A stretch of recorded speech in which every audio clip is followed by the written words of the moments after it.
Okay. Here, I'll leave it to you, Sherry. Oh, thank you. You want me to do 3 times? Okay.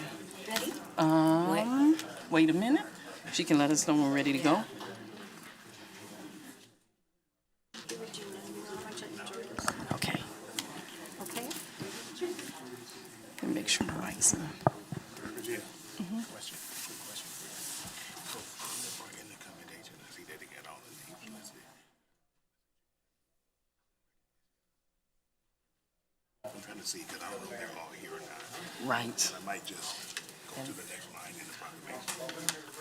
Yeah, because what I might do is Well, just... no, because if you, like that, but I'm just trying to see. I got a list of the names, I think. But you don't know if they're all here, though. Right, so what I'm saying is,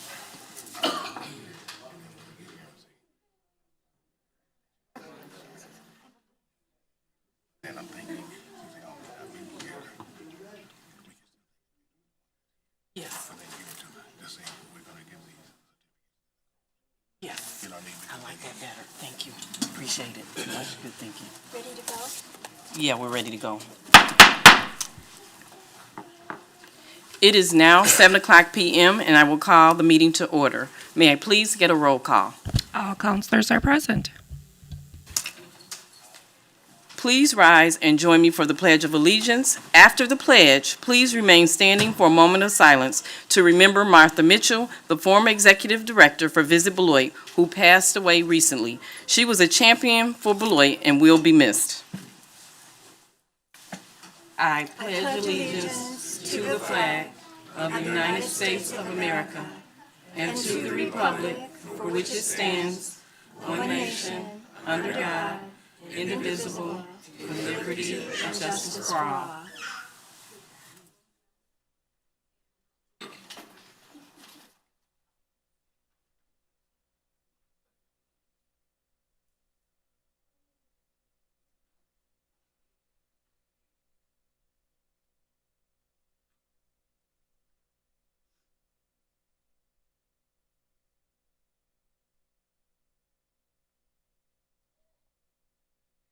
You may now be seated.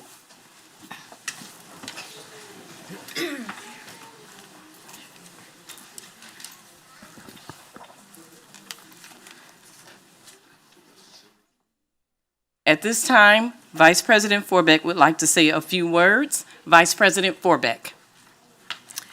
Good evening. And it's with great sorrow that we talk about Martha Mitchell tonight.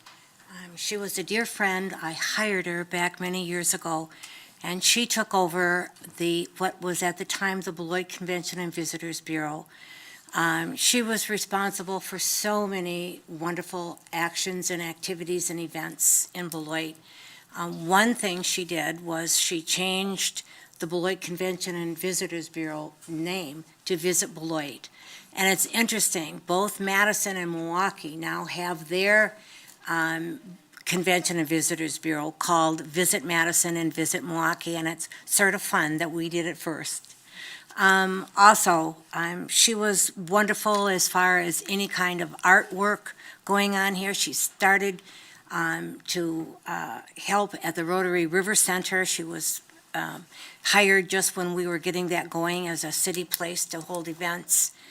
There were just so many wonderful ways she helped Beloit, and I'll tell you, she represented Beloit so beautifully with class and smarts and a real feel for her field, both in the state and the Midwest and even at the national level. So I just want to say personally, she was a wonderful person, and I'm telling you, she loved Beloit. My son nicely helped me get these words that she said when she was retiring in 2009. She said, "I know I'm going to miss it. I loved every day of this job. I have never worked in a warmer community that really embraced me in my position and wanted to help." And I think that, as usual, is the story of Beloiters. So thank you for considering Martha Mitchell worthy of attention. Thank you for those warm words, Vice President Forbeck. Martha Mitchell certainly meant a lot to our community, and as I said earlier, she will truly be missed. Next, we will go to item 3. 3 is special orders of the day and announcements. 3A is recognition of Chief Andre Sales, recipient of the Ken Hendricks Community Spirit Award from the Greater Beloit Chamber of Commerce. And I'll begin and then have our city manager, Jerry Gabrielatos, to share a few words. And I just wanted to begin by saying to Chief Sales, we are so proud of you. The Ken Hendricks Community Award is given in memory of Ken Hendricks, and it recognizes a person that exemplifies the company's character and core values. They are respect, opportunity, work hard and have fun, entrepreneurial spirit, family. It has to be a person that gives back, and a person that shows American pride. So I'm certainly grateful to Diane and ABC Supply and the Chamber for selecting you. You are certainly leading by example, and we are so proud of you and all of your accomplishments, and proud to have you as our chief. So if everyone could just give them a hand.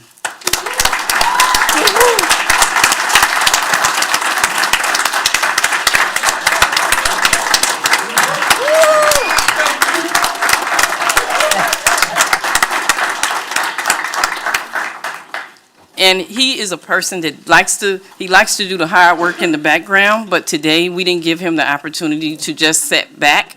And so, just so you know, I was just like, we have to acknowledge this. When we see people doing good work, especially as a part of our team, we really need to celebrate that. So today, Chief Sales, we celebrate you. I appreciate that. I appreciate that. Once again, like you said, I'm a person that like to do the hard work behind scenes. This award was an individual award, but I'm just a person that put my vision out to my police department, and the men and women in the uniform are the ones that push that out there. Those individuals need a round of applause as well, because without them, I would not have achieved this award. So I appreciate them for the hard work and listening to this guy saying, you need to do this, you need to do this, you need to do this, pushing memos out, do this, do this, do this. And I know they rolled their eyes at me, but they went out and did it. They're treating the community fair. They're understanding what procedural justice means, giving our people in our community a voice, treating them fairly, and making sure we understand that we work for them, and the things that we do make the city of Beloit better. And it's a great opportunity to achieve that award, but it's an award that should go to the entire city of Beloit Police Department. Thank you. Thank you. Thank you.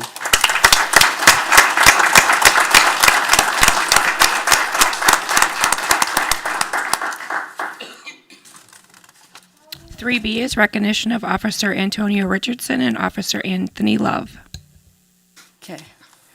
And if we could have the officers to come forward. And before you come forward, I just wanted to just share just a few words. First, I want to let the community know and the public know that I called each of the officers personally. This certainly, their efforts I can't even describe.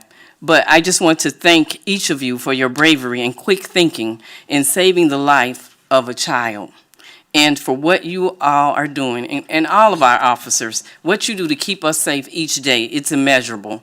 So we thank you and we applaud you. And what I would like for you to do, if you could just come forward, and also I'd like to recognize your families.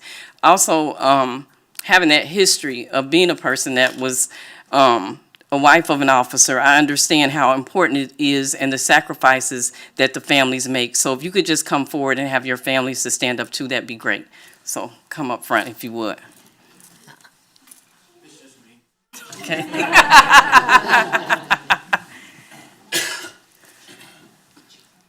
And if you could each just say a few words, and that would be so appreciative. But we are just so honored and humbled to have you here with us today. Officer Love of the City of Beloit Police Department, I just want to say thank you for this award. I had no idea this was coming. Honestly, I mean, I hate to sound cliche, but I was just doing my job.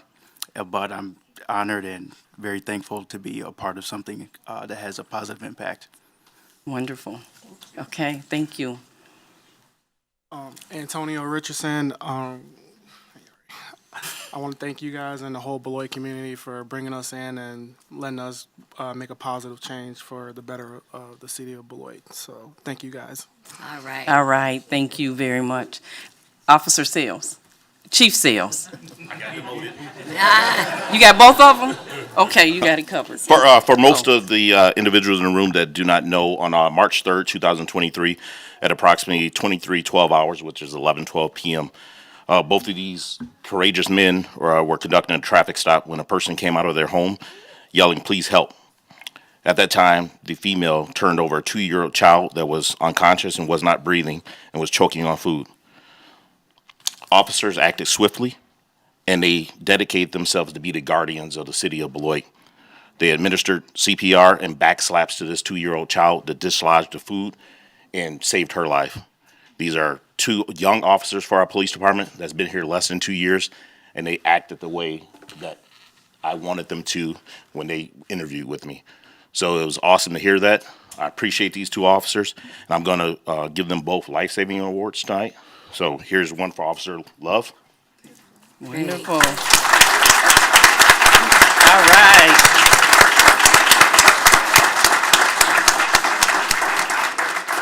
And one for Officer Richardson with his whole crew. All right.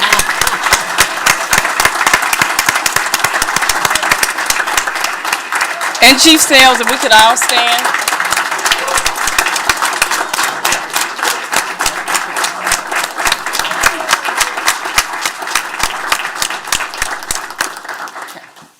These are just 2 of the men and women that go out on a daily basis to protect this city. So when you see these individuals, appreciate them, because they see things that a lot of us do not see on a daily basis. So these are 2 great officers. It's just 2 of the many that we have in the city of Beloit. Thank you. Thank Great. you. Thank you. Wonderful.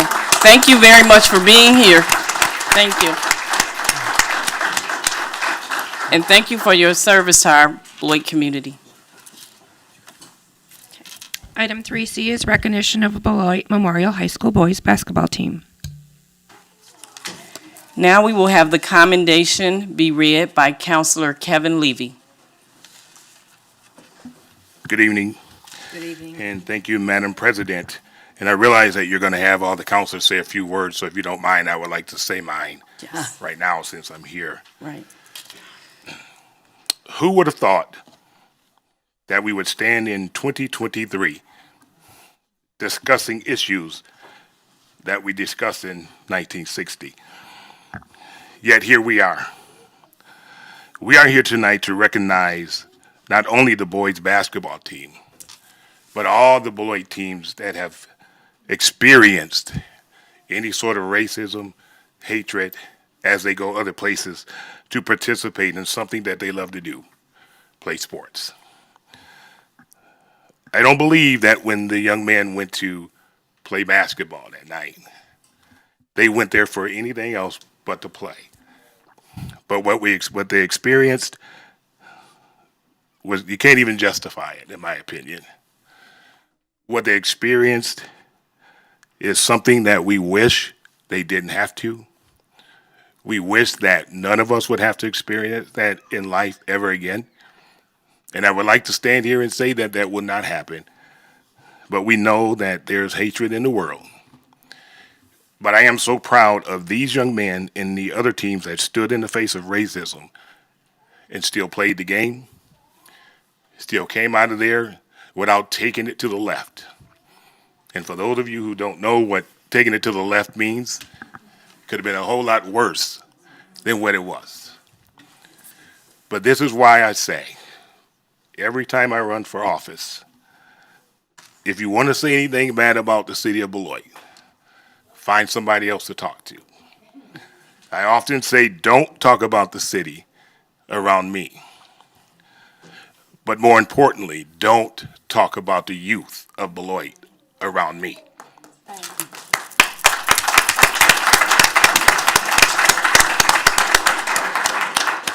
We often see in the paper, we often see here on the news about everything that goes on at the high school. I am in the high school every day. I see nothing but positive things happening. Sure, there's problems, there's trouble every once in a while, but name me a school that doesn't have it. So I'm standing here today to say once again, to individuals who may have something bad to say about the school district of Beloit, bad to say about our youth and our city, find somebody else to do it, because I'm not the one. I'm just an honest, open person. People who know me, I just say what I want to say, whether you like it or not. I don't do this to keep getting reelected. I do this because I love the city and I love our youth. So if I can have the basketball team come forward at this time with their coaches, I'm greatly appreciated. I would have them line up behind me. And then what I'm going to do is do a flip. I'm going to turn around because I want to address them with the proclamation. So if they could come forward at this time. Okay.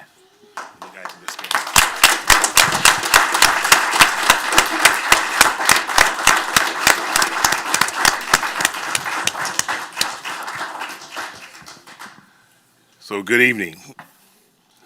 Thank you all for coming out here this evening. Like I said, we as a city council, and if I could have you guys stand up too so we can all be Yes. unified. We are proud of you as your city council people to go out and do what you did. It means a whole lot to us because that lets us know that what we're doing in the city of Beloit, what your teachers are doing, what your parents are doing, speaks volumes. What your coach is doing, because as we said, it could have went left at any given time. But you are not boys. So when they say the boys basketball team, I say the men's basketball team. Because boys would have taken it to the left. You taught some adults something that night. Whether you believe it or not, you taught some adults something that night of how to act. Because when you address issues in life, and they're going to come, and like I said, I wish I could say this is going to be the last time it happens, but I'm almost 60, and it happens. But the way you handle it is very important, is to be commended, because you're handling it the right way. You're not swinging. What you're doing is taking it to the streets. You're taking it to the news. You're taking it to people who are going to do something about it, but you're reacting to what happened to you, but you're doing it in a positive way. And we are so proud of you and everything that you've done. And I'm asked the coach that if you could go back and if there's any other team that experienced this thing, we want to recognize them too. So we want to let our students know that their community is behind them 110%. And that's why their room is filled here tonight. And that's why we're all wearing purple. But we want to recognize any team that has gone through this. So with that being said, certificate of commendation. Whereas the Beloit Memorial High School men's basketball team was competing in the postseason basketball game against Muskego High School on Friday, March 3rd, 2023. And whereas, and we have the entire team's names listed here, whereas the players and their families were subjected to a racist theme, chants, words, and symbols during the event. And whereas the players and their families responded in a calm and collected manner despite the range of emotions that they were feeling.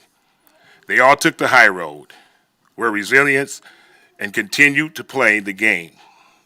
And whereas the players and their families spoke out against the racism they experienced, not letting the incident be hidden from view, and whereas our community has rallied around this team, showing pride in their diversity and standing against acts of racism that no person should be subjected to.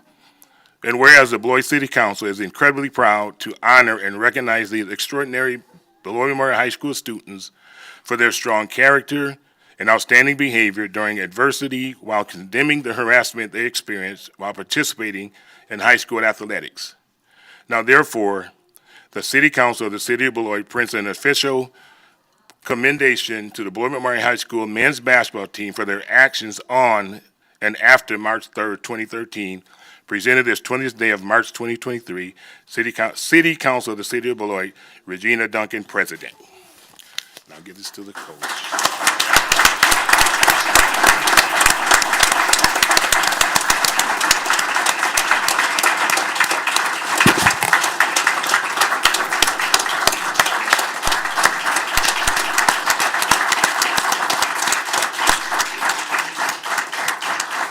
And I know Councilor Duncan she has a couple other things that she's going to bring forward. And I understand you may have gone through this and you may have said, this is nothing new. We've gone through this before. You shouldn't have to. But what we want you to understand is continue being the young man that you're doing tonight. Continue to do what you're doing. Continue to make not only Beloit proud, but your parents proud, your school proud, and yourselves proud. So we are very proud of you. I can't say that enough. And we are here for you. Thank you, Councilor Lee. At this time, you're going to be standing and moving around a little bit.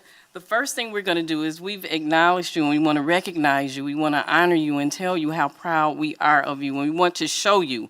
And so what we've put together is some commendation letters for each one of you. I hope you can hear me on here. And this is what it says. And I'm gonna give these to the coach, and so the students that aren't here can get them. I'm just gonna read one so they'll know what they say. Certificate of Commendation. The Beloit City Council honors and acknowledges the Beloit Memorial High School boys basketball team for your resilience and character in the face of adversity. Your community recognizes your leadership, integrity, and sportsmanship at the highest level. So we stand with you, and you make us Beloit proud. And it's presented by our Beloit City Council, March 20th of 2023. And it's signed by myself and the Beloit City Manager on behalf of our entire City of Beloit and Beloit City Council. So thank you.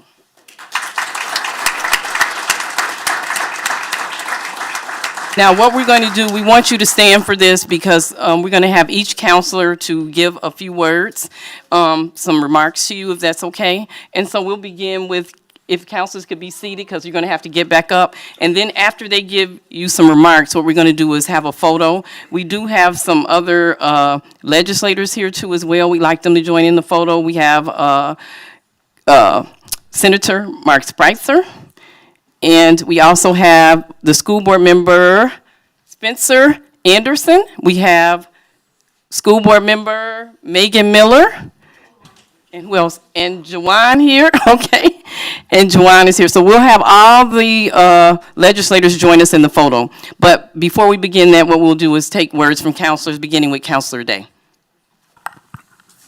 Thanks for showing up tonight, guys. So congratulations on making the playoffs. It's positive, right? It's good. I think their team, their community, their actions were really unacceptable and ignorant. We all know that. So I just want to thank you guys for representing yourselves, your team, your school, our community with integrity.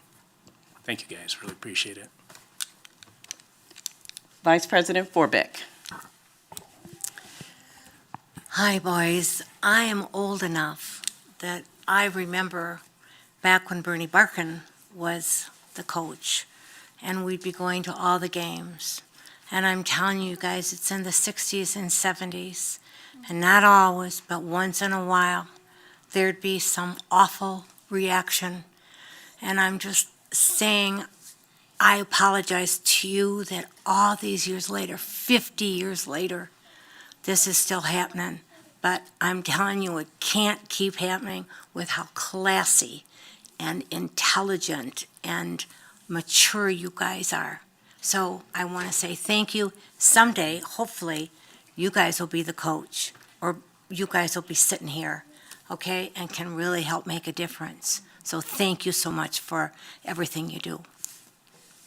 Okay. Thank you, Vice President Forbeck. Next, Counselor Blakely. I just want to thank you all, the men of the team and your coaches, for representing Beloit so well. You held your heads high, or you put them down low in order to get that game played the way it needed to be played. I am very proud of you. I admire your strength. I admire your dignity.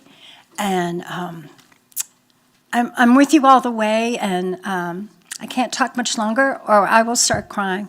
I'm old enough, too, to remember troubled times, even more troubled times of the past. And you're helping bring us forward into a more positive future. Thank you very much. Thank you, Counselor Blakely. Next, Counselor Anderson. Thank you. Just like everybody else said, we're all very proud of you, the way you handled yourselves. It's not easy. And, you know, you definitely, as someone who has a Purple Knight, you make me very proud. I think people always say that our students are the future leaders, but I think that's not true. You are leaders right now, the way you handle yourselves, and continue to lead by example. You're doing a great job, and we're all very, very proud of you. Thank you, Counselor Anderson. Counselor Terrell. Hey, how y'all doing? I don't see my little cousin Faison Far with y'all teammate, but y'all tell him, watch this one. I wrote something down for y'all, and it's coming straight from the heart, all right? So I'm going to just read it straight out the way I wrote it. My name is Counselor Marquise Terrell. I'm the youngest African-American city councilor, the youngest African-American councilor ever elected to the Beloit City Council. I want to encourage all of you to not be discouraged by what you experience during your competition. I encourage you to continue to lead by positive influence and strong character. I speak to young people daily about being comfortable in their own skin by simply being your authentic selves. Don't let others' perceptions about you change who you are, especially when you're trying to be a positive person. LeBron James was mocked, Allen Iverson was mocked, and even Michael Jordan was mocked. But still to this day, you could travel the entire world, and those three names alone, and there's hundreds more, those three names alone carry multi-billions of dollars worth of influence. Some of y'all got Jordans on now, just like me.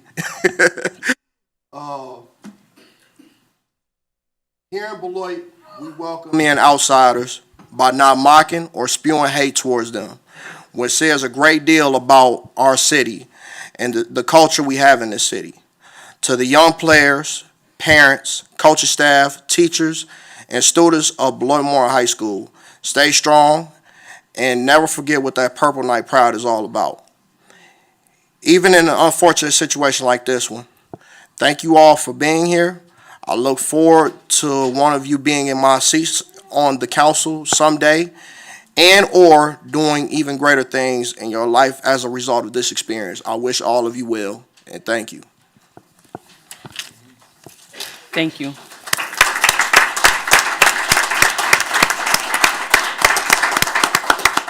And I have to just say, those are very powerful words coming from Counselor Terrell, and I know he really took some time and thought into that and wrote those, and we could feel that right from your heart, Counselor Terrell, so thank you.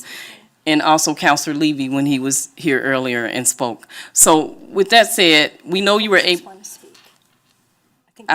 Yeah, we're going to go to that next. What I would like to do at this time is to, thank you, Counselor Blakely. Sure. What I would like to do is have the parents to come forward. You were able to make this choice in what you did that night, but you didn't make that alone. There have been people in your life that have gotten you to this point. So if the parents could just come up, please. Just briefly, just come up, parents. And even if you just want to stand, if you don't feel comfortable coming up, that's fine. I just want to say thanks to the players, the parents, the students, the coaches, the faculty, the school representatives, and all of those people who have been involved in your lives for your support, and that of all of our players. And thanks to everyone for being here as we honor the Purple Knights basketball team. Yeah. So our council, we have conveyed our feelings here this evening, and we hope that you know that we stand with you, as Councilor Levy said, 110%.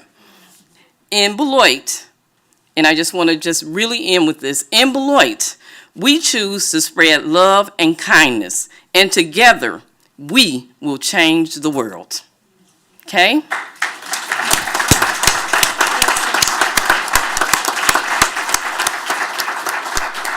And before we take this photo, I'm just going to say that again because I think that is a powerful statement that we all need to remember. In Beloit, we choose to spread love and kindness, and together we will change the world. Okay? So now if we could have all the boys to come forward, the coaches and the representatives and officials or anyone that would like to be in the photo, we're going to take a photo for these students and for their families. Yeah. So let's come up. Let's get the camera. We're going to. Okay.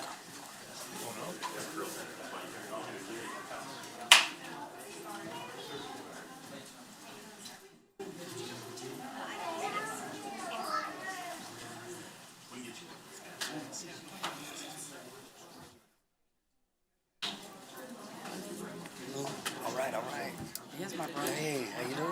Good to see you.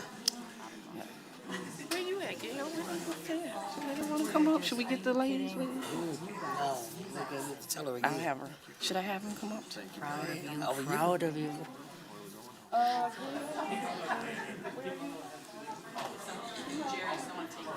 Yeah. Come on up. Hold on just a second. Yeah. Where you at? You gonna hide? I'm like, where are you? Okay, should we move this? Should we come in from in front of the speaker, maybe? Can everybody come forward above the speaker? Because what's gonna happen is that's gonna be hard to take out. Where are the students? Students first. Maybe right there, Elias, that's fine.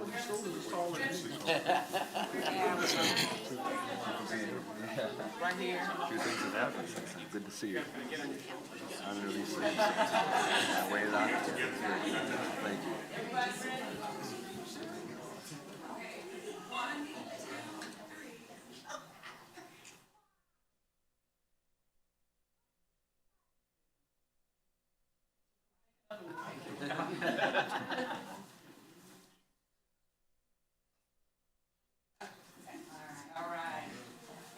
He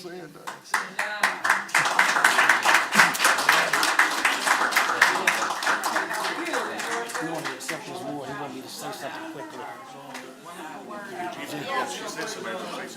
Yeah, how you doing? Good to see you. Good to see you.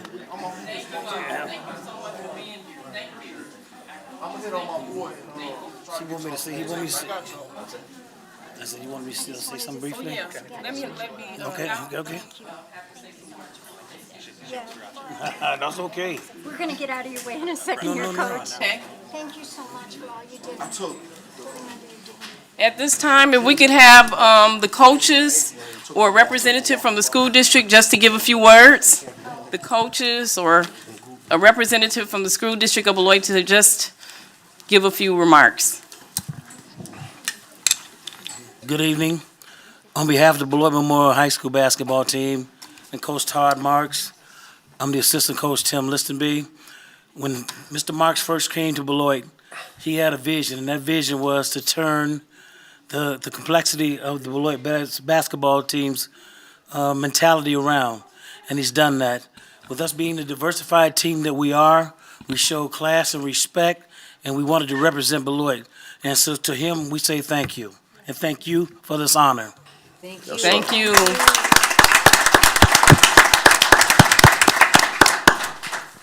Thank you, Coach. So I'll keep it real quick.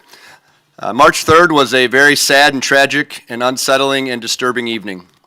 But what came out of it was the courage and the strength and the voice that our children and kids have. So when you say men, they're not children, they are men.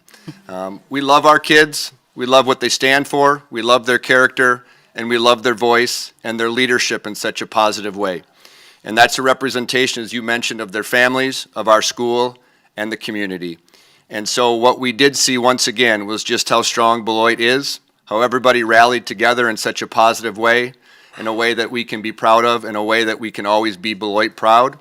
And as we had t-shirts made to kind of signify who we are, we stand together. And that is more true today than it's ever been. So thank you for having us here. Thank you, Coach Listenby, for saying that. And most importantly, thank you to our parents and student athletes for the courage that they showed that evening and continue to show each and every day. And thank you to you for having us here tonight. We are extremely honored. Thank you. Thank you. Counselors, if we could just stand one more time and give them a round of applause.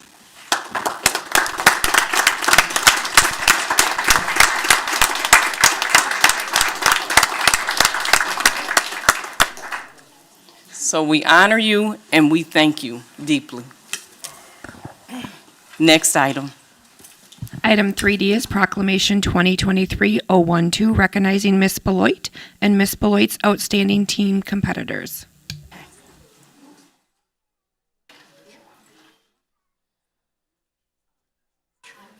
We will have Vice President Forbeck to read the proclamation.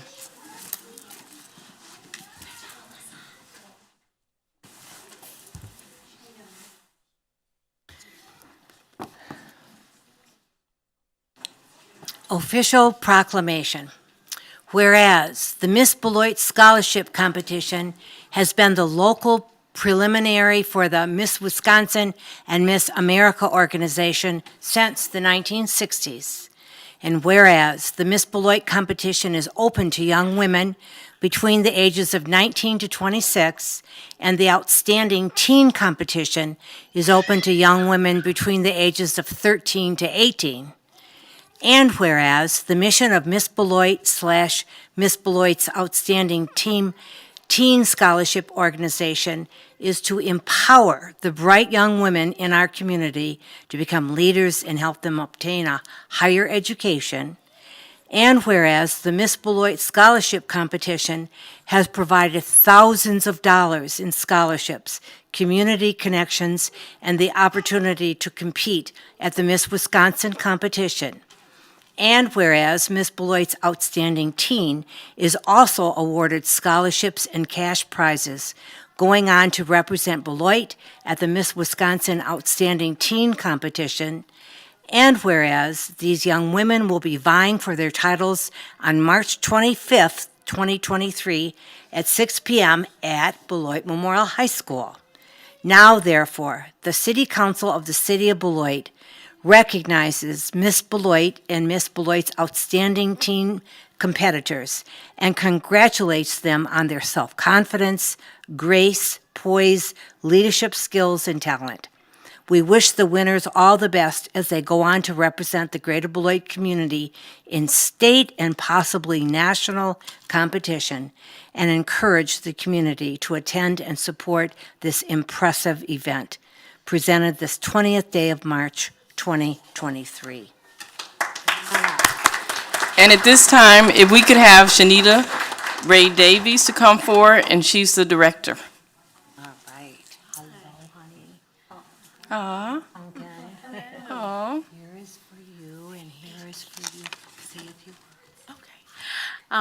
Thank you all for this proclamation. It is an honor for me to stand here as the director for the second year of the Miss Beloit and Miss Beloit's Teen competition. We would love to also thank the community for their support. Last year, we gave away almost $15,000 in scholarship and awards, and we'd like to do the same. We're pretty close at doing the same this year.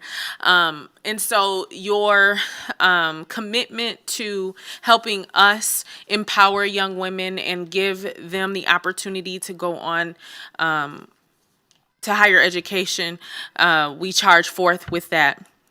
But I also would like to say, please come out on Saturday to see these young women compete.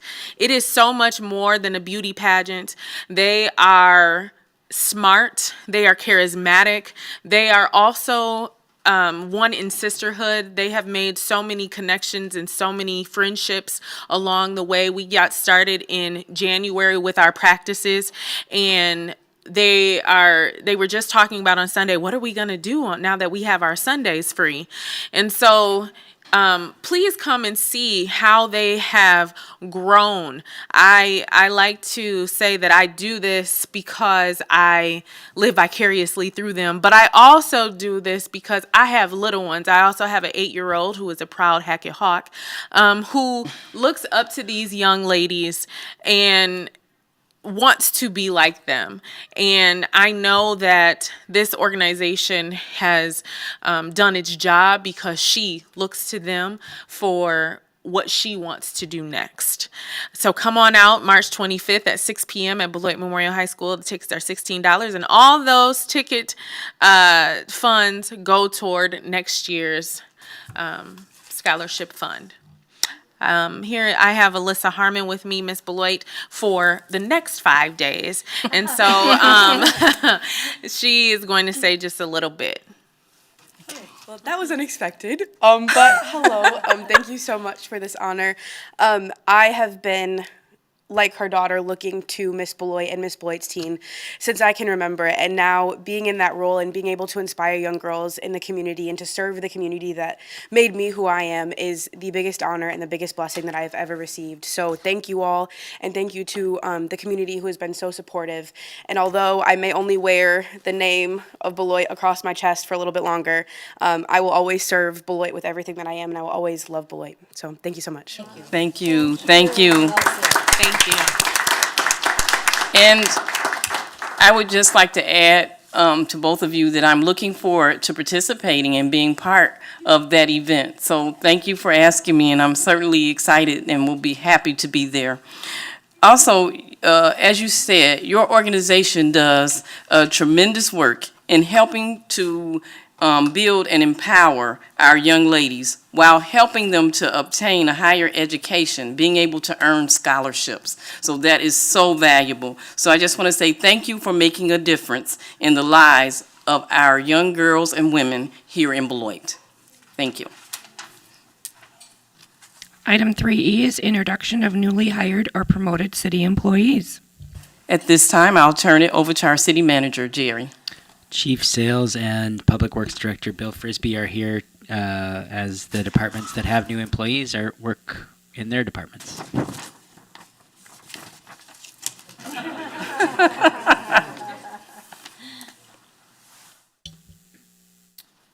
All right, well, I have a bunch of these for you tonight. Our department is... Bill, can you introduce yourself? Yep, Bill Frisbee, Public Works Director. I've got 8 introductions tonight. Our department is growing. A few of these are long open positions. A couple are because of promotions internally, and then a couple from employees who have either retired or left. But we have 3 new equipment operators in the streets group. Brandon Marshall has been with the city for a while, just moving over from solid waste. And then we have Lorenzo Amador. He is born and raised in Beloit, and he was a seasonal for us for several years, so we're happy to have him on. Then we have Guillermo Manriquez Villegas, another born and raised, he's born and raised in Delavan, but we're happy to have him as well. Elisa Harold has been promoted to our environmental coordinator. She was one of our environmental technicians for the last 3 years and recently promoted. Clinton Schober is a solid waste collector, new to us, but he's born and raised in Beloit. Jeffrey Frost is one of our new maintenance specialists. He's housed here at City Hall, where he's the primary person for taking care of this building. He comes to us from England originally, but he's been in the States for about 25 years. Scott Ayen is a new solid waste collector for us. And then Riley Magnuson is our new recreation coordinator. He's originally from Belvedere and then Chicago after that. And he took over for Nicole, who was also an internal promotion. All right. Good. Welcome. Thank you. We welcome them to our team. Let's applaud. Yeah.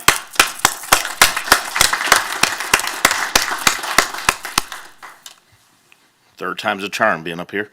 I have internal promotion for Christopher Eberhardt. He was promoted to captain. He will be a captain over our Special Operations Division, which is our detective bureau. And then he was here, but Nicholas Smith was hired as a community service officer and animal control officer. That, if that name sounds familiar, his father retired as a firefighter, Ben Smith, and he chose to come to the right side of public safety. Oh, wow. And be a police officer, so we appreciate him coming to our side. They left already, so I can say that. All right, thank you. All right. Thank you. So we welcome them to our team as well. And I believe that sometimes we've been getting those spotlights and they've been highlighting some of the new employees. So if you get a chance, be sure you read them and look at those. So I just wanted to mention that. So, next item. Item 4 is public hearings. 4A is presentation of the 2022 Consolidated Annual Performance Evaluation Report. We will have our Deputy Director, Terry Downing, provide us with a presentation this evening. And I believe Megan is with you, and so she can do an introduction before she begins as well. Okay, go ahead. Hi, everyone. I'm Terry Downing. I'm the Deputy Community Development Director for the City of Beloit. Every year, you give out funds to other agencies and internal our internal programs with CDBG funding. And so every year we like to come back and tell you how that funding was spent and all of the beneficiaries that we were able to assist. So Megan McBride, our grants administrator, knows much more of the details of all these. So I'm going to let her go ahead and walk you through a presentation about the CAPER, which is the year-end report for CDBG. Thanks, Terry. Hi, everyone. You all know me, but I'm Megan McBride, the Grants Administrator. And as Terry said, we go through a CAPER, Consolidated Annual Performance Evaluation Report, to detail how CDBG funds were expended and who was assisted with them. The city is required to submit the CAPER to HUD within 90 days of the end of the program year, so it'll be due by March 30th of this year. The full CAPER was included in your packet and is also currently on the website. It's open for public comment, so if anyone's interested in providing public comment, that has been advertised, and it will be available for comment from February 28th through March 28th. After that March 28th date, any public input that is received will be incorporated into the plan, which will then be submitted to HUD prior to the March 30th deadline. Yes, okay. So the agenda of what we'll go through tonight, just a reminder of the local funding priorities that Council adopted for the 2022 program year, talk about how the funds were allocated and the accomplishments with those funds. Also, we'll go through the CDBG coronavirus or CV funds. We did have some remaining funds that were expended in 2022, so I'll go through those accomplishments. And then finally, we'll loop back to those achieving local funding priorities to look at how we did. So as I mentioned, funding priorities for 2022 were set way back in July 6th of 2021. For the public service programs, there was a variety of programs that were identified, or priorities that were identified, including neighborhood stabilization and housing, shelter for homeless households, education and employment training, as well as healthcare access, transportation, childcare, and activities which meet our NARSA goals. For non-public service programs, we had code enforcement and housing rehabilitation program. Both of those are programs that are run through the city, as well as direct homeownership assistance for down payment assistance, economic development, administration of the overall CDBG program, and then fair housing activities. So the way that the funding was allocated was approved by Council on the 1st of 2021, or November 1st of 2021. So this is the overall funding breakdown. And so then focusing on public service activities, you will see that the largest categories are the affordable housing and improving the housing stock. As a reminder that we go over every year, there's a 15% cap on public service activities that's set by HUD, and means that only up to 15% of our new grant award is able to go towards public service activities. So there are other housing activities which fall under the affordable housing and improving the housing stock categories that are not subject to that public service cap, so that's why those categories are higher, but this is the overall breakdown for public services. Okay, so now the fun part, getting into the accomplishments. So in total with CDBG funds in 2022, 1,399 Beloit residents were assisted. This is broken out between the three kind of funding categories. We had our 2022 CDBG award. There were some funds from 2021 that were carried over. And then we also had some coronavirus CV funds that were expended. You'll see based on our goals, we get the goal numbers from the applications that agencies submit, and then the actual numbers are pulled from their quarterly reports. So for our 2021 and CV funds, we well exceeded the goal number of beneficiaries. And then for the 2022 CDBG funding, we got to 99% of our goal, so very close. So getting into the different categories of activities for public services. This is just from the budget. These are the programs that were funded in 2022 for public services. So for public service activities, it was 1,177 individuals were provided services. The public service activity categories that we report on in the CAPER are homeless services, case management, and future ready skills.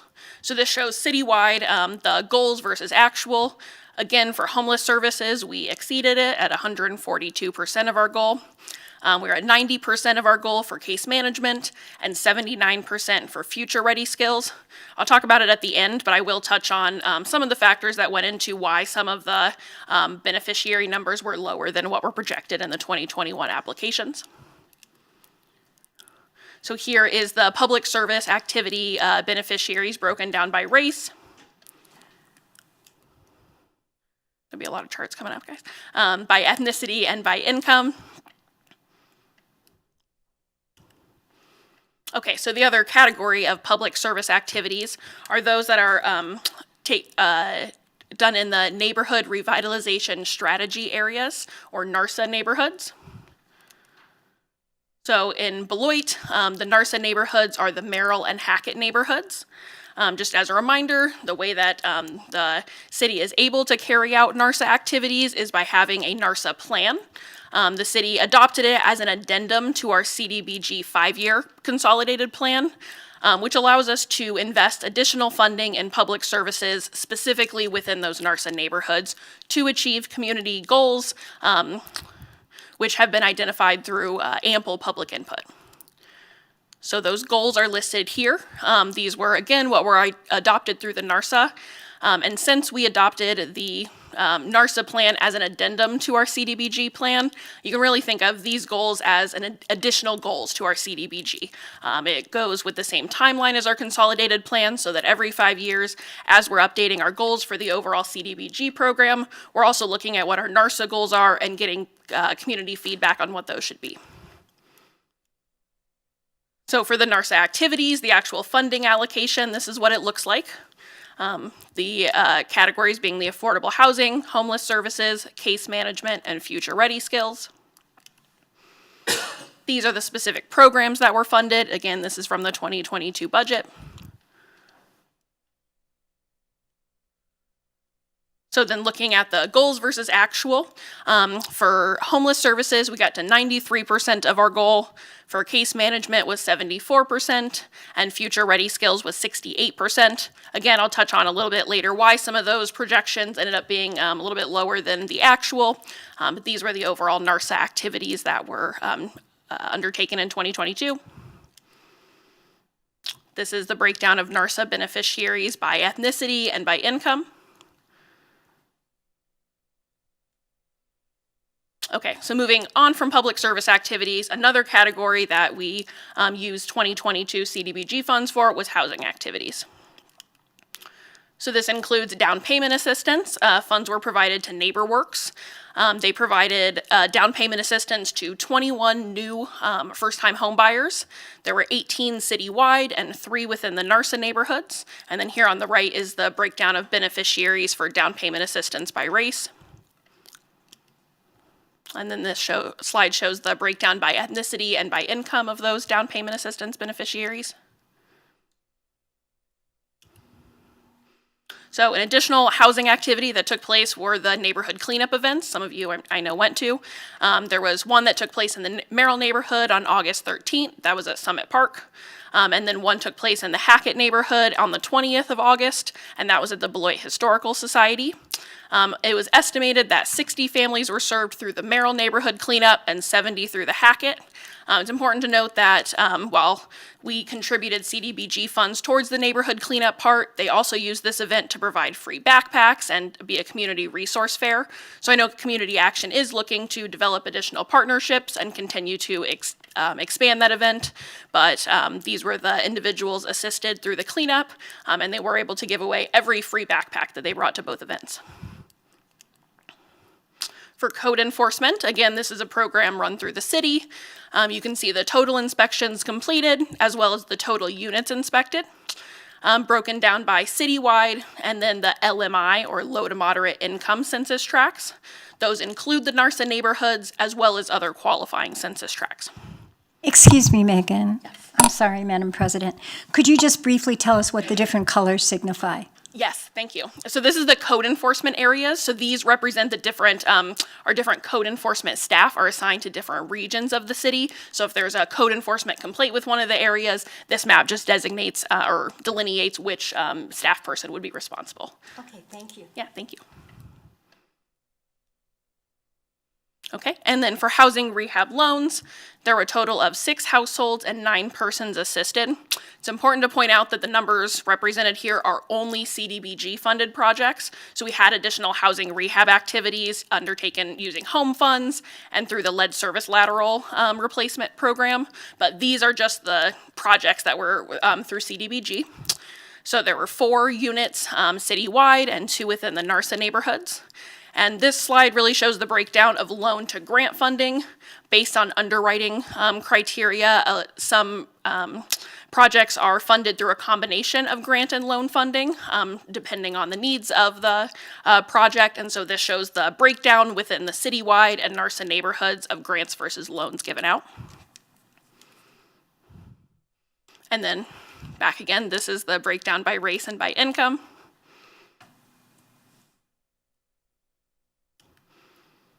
Okay, now, so getting past those are our core CDBG funds. We also received several CV or coronavirus awards. So these are the funds that were expended, CV funds in 2022.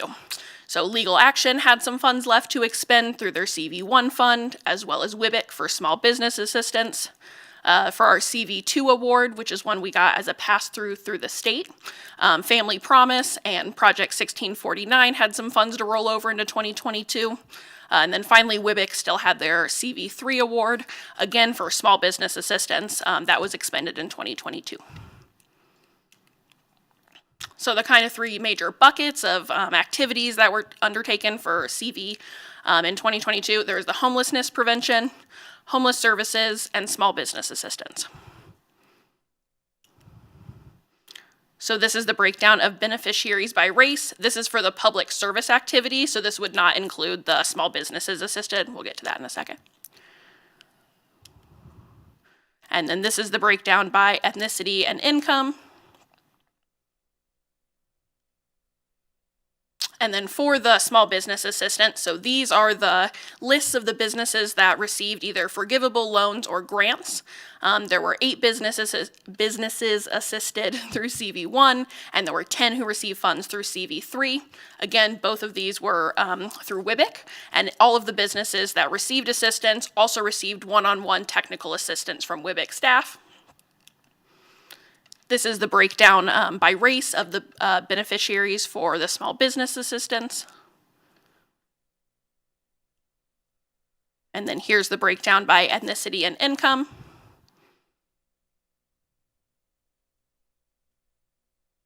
Okay, so now we've gone through all of the kind of data and the numbers related to our CAPER reporting that we need to report to HUD. So I'd like to circle back now to our local funding priorities that I went over at the beginning. These are ones that were adopted by City Council, and so I want to get both into the numbers of how we did on that, but also a little bit more of the qualitative side. I read the quarterly reports, and in those there's a narrative where agencies talk about challenges they've experienced, relevant partnerships they've developed, and also accomplishments they want to highlight. So I've pulled some quotes out of some of those reports just to share with you all kind of what some of these accomplishments actually look like. So for housing assistance, our goal for 2022 was to serve 161 individuals, and the actual was 197. So this is the list of the agencies who provided housing assistance, including eviction prevention for rent and utility assistance, down payment assistance, and other supportive services, as well as our housing rehab loan program. So some of the quotes that highlight this. The first one, Salvation Army, shows how they work with, that quarter it was 3 families to make sure that they are stabilized, that they can maintain their housing, and that they feel supported and financially confident moving forward. For Family Promise, they help a family who was a grandmother, her daughter, and her daughter's 3 children who live in the same home. They provided rent assistance, but they also go the extra step to provide advocacy and case management to help the family to work to improve relations with their landlord, and the landlord was nice enough to waive the late fees. So looking at Shelter for Homeless Households, the goal was 172 individuals to be assisted, and our actual was 167, so very close. These are the agencies that were funded that provide shelter for homeless households. And so both the quotes that are provided here were from Project 1649's reports. They're obviously not the only one doing things. They're just very detailed in their reports.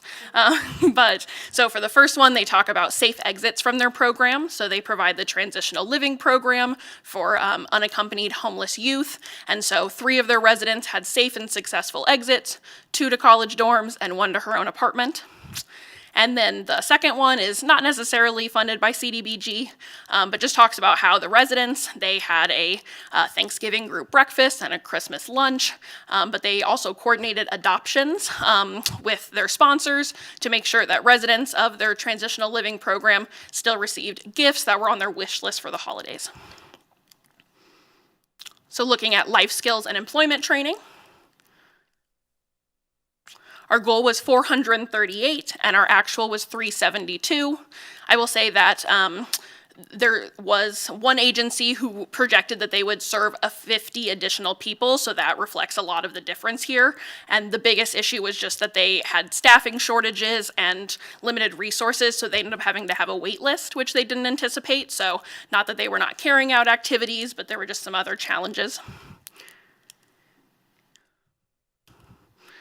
And so the quotes, there were a couple for this that I thought were fun. For Project 1649, they had 1 resident who lived with them for 13 months. So again, had gone from being an unaccompanied homeless youth who's now in the process of buying her own home. That was identified as her personal goal that she wanted to achieve. So Project 1649 works with residents to set their individualized goals and then to create a plan for achieving that. So now, 1 year after exiting, she is at the age of 20 in the process of becoming her homeowner. State Line Literacy Council, they had their first graduation ceremony this last year for participants of their programs. And it was so well attended that they're going to need to get a bigger room for next year. I personally went, and I have to say I almost cried. It was very inspirational and great, just a very hopeful and positive experience for the graduates as well as their family and friends who attended. The Fatherhood Initiative shared a success story of one of their participants who stopped by after participating in the program, who went from literally being homeless a year ago to now being fully employed, received his CDL, and is working as a driver with Van Galder Bus Company, making $24 an hour.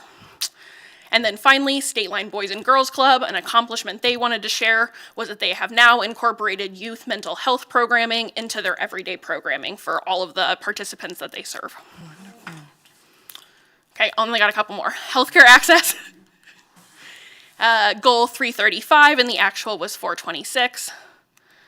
Really, just what I want to highlight is that HealthNet, for those of you who aren't familiar, they're located in Janesville, but they got a new location, which allows them to have integrated services for their medical, dental, and behavioral health. If you ever have time to stop by, they give a great tour, and it's really fun to see all the thought that went into designing it. But great for us, it is 1 block from the transit station, so Beloit residents who rely on public transportation to access those services, it's just 1 block away now. And then they also were able to partner with State Line Mental Health so they can provide after-hour call coverage so that it provides crisis intervention and make sure that they have folks who are available to field those calls even outside of normal business hours. Transportation, we really just have the one agency that directly provides transportation, which is the Retired and Senior Volunteer Program. They provide necessary services, so trips to things like cancer treatment, physical therapy, and dialysis. And then something that's kind of unique about their program, obviously there's a lot of stress for the individuals who are trying to coordinate rides to different medical appointments, and so they do have a lot of repeat volunteer drivers, so they work with the same client over and over again so that the client can feel comfortable and they know their driver and can coordinate their schedule. Yes? I just have a comment. I just learned at the latest event that was at OLA about food scarcity that I'm having a blank right now. What is it? The people who drive. The driver's RSVP? Yes. Oh. Yes. They also work with Second Harvest, and if somebody needs food to their home, they take the food to their home, and it's boxed up at Caritas and driven. So I thought that was really wonderful, and I just wanted to add that to what they're doing. Thank you, Vice President Forbeck. Thank you. Okay, we're almost done, I promise. The last one is NARSA objectives. So our goal was 398 and the actual was 338. These are all the agencies who provided services. The things I wanted to highlight, one is really the advocacy and support for NARSA residents. So the family services community social worker really highlighted that they both, provide direct services and support based on the individual's needs, but also are that liaison between the landlord or to sit down and help them fill out medical forms or really identify what the unique needs are to help that individual to have best outcomes and make sure they have what they need.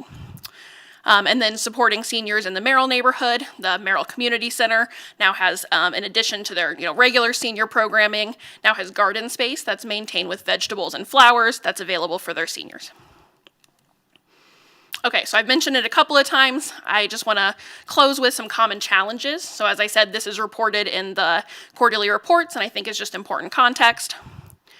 The main subrecipient challenges that were reported: transportation, so lack of transportation for individuals to access services, as well as services that already do provide transportation, rising gas prices being a burden for them this past year in particular. As I mentioned, wait lists as increased demand for services, paired with staffing shortages and difficulty recruiting has again created wait lists for agencies that historically have not really had to do that. And then just ongoing COVID-19 impacts, so both to how agencies carry out activities as well as how they can recruit volunteers and just financial stressors for their participants. So these are the subrecipient challenges that were commonly communicated.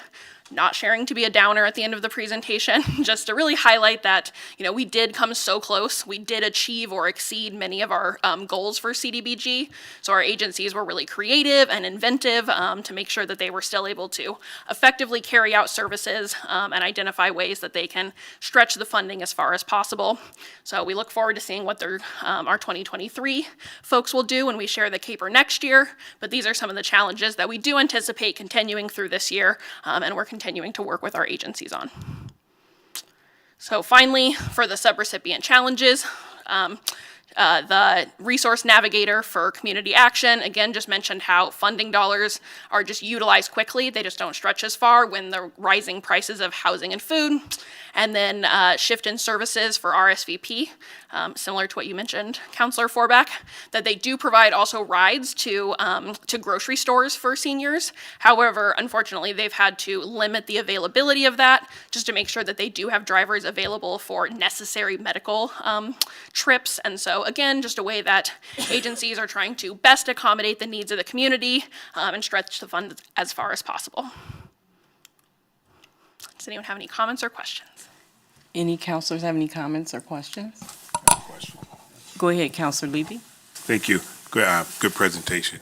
My question is for the funding, and you had mentioned some agencies have staffing shortages. So are we finding that they're not utilizing all their funding because of that? And then if so, what happens to that funding at the end of the year if?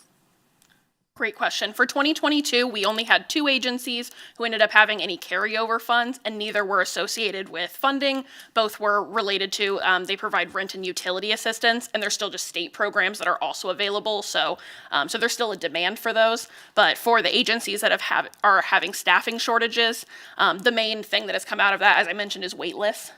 So like the Boys and Girls Club, they served 280 people last year, and we're only able to have 230 this year. And the main reason for that, consistently reported, was that they've had to do wait lists because they just don't have enough staff to accommodate the youth that are wanting to sign up for the programming, specifically like that CDBG funded programming. So they're still expending the funds quicker than they'd like, I'm sure. Despite the staffing shortages, just internally it creates another kind of logistical barrier for them to keep their funding or their programs running smoothly. Okay, and then maybe next year looking forward, I know you talk about the wait list, but if there is a way that in the presentation you can kind of include how many maybe agencies didn't have a wait list, but because of the changes in the economy or whatever, they had to develop a wait list. I'd just be curious to see Yeah, absolutely. how many had to do that. So thank you. Yeah, thank you. Councilor Terrell, did you have a? Just a suggestion. You know, I work with you. You know how passionate I am about our Narson neighborhoods, along with the surrounding areas, the whole city of Beloit. But just a suggestion, and this is not for you because I know you already know this because I work with you on it.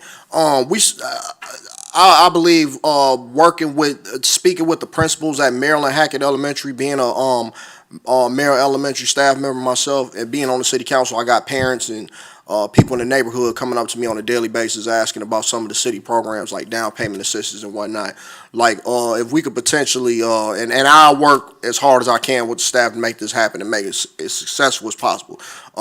Potentially getting somebody from the city to come in, maybe, you know, just maybe one day out of a month, and maybe doing an after-school thing, talking to parents or people in the neighborhood about the services that the city provides and just getting that information out there a little bit. I think, as usual, some of the turnouts, it'd be a pretty good turnout. Maybe get them in a classroom and just talk to them about what it is they need and getting them signed up for some of these programs because I'm running into people all the time who, as I've said before, don't really know about some of these things and just might need a little bit more information how to go about it, how to get qualified and whatnot, so that we can expand some of those numbers based on what we've seen as far as the demographics. And again, it's just all about just people just need to get more information. It's not anybody's fault necessarily, but that's just a suggestion I wanted to throw out there. Thank you, Councilor Terrell. Are there any other questions or comments? I just had a comment. I just wanted to say, you answered my question. It was as you went through the presentation as far as the,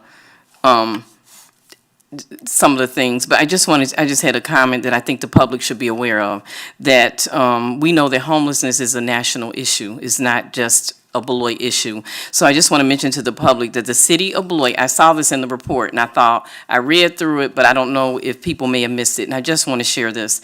The city of Beloit is addressing the emergency shelter and housing needs of our homeless persons.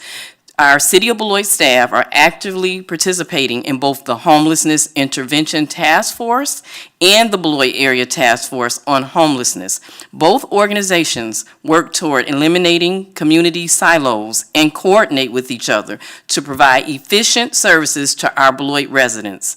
Also, I saw in there that the actions are in place to address obstacles and impediments relative to housing. So I think that's a very critical piece. I went through the whole report, but I don't know that many people know about that. And so tonight, you do if you're watching, that we have things in place to address the vital need that's in our community, and that's homelessness. Absolutely. So thank you, Megan. Thank you, Terry. Thank you, Julie. Everybody, our city staff, Beth, Krieger, they all have worked hard because our council, we've said this, we want to meet the needs of our residents. That's what we're here for. So we're your voice, and we just thank you for helping us. It's a partnership. It really is. And so we just thank you for your hard work on this. Thank you very much. Thank you, Megan.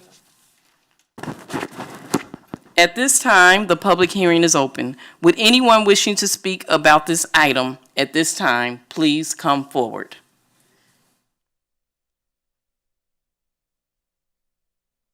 Final call.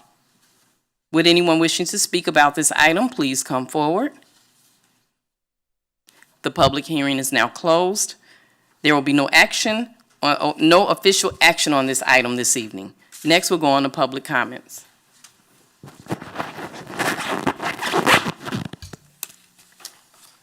We have reached the point on our agenda for residents to speak to the council about issues that are coming before us or may come before us in the future.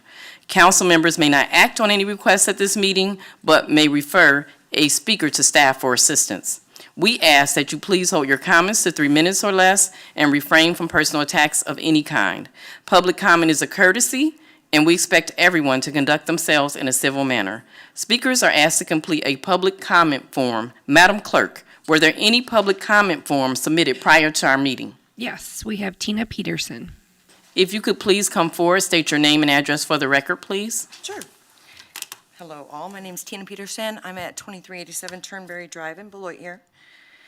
And I just wanted to come up and just kind of share a little feedback that I'm getting from your last, I think, city council meeting. You talked about a project maybe coming up in the near future where you were planning on potentially giving a bunch of money to, and I say a bunch, some money to Beloit College for an outreach center.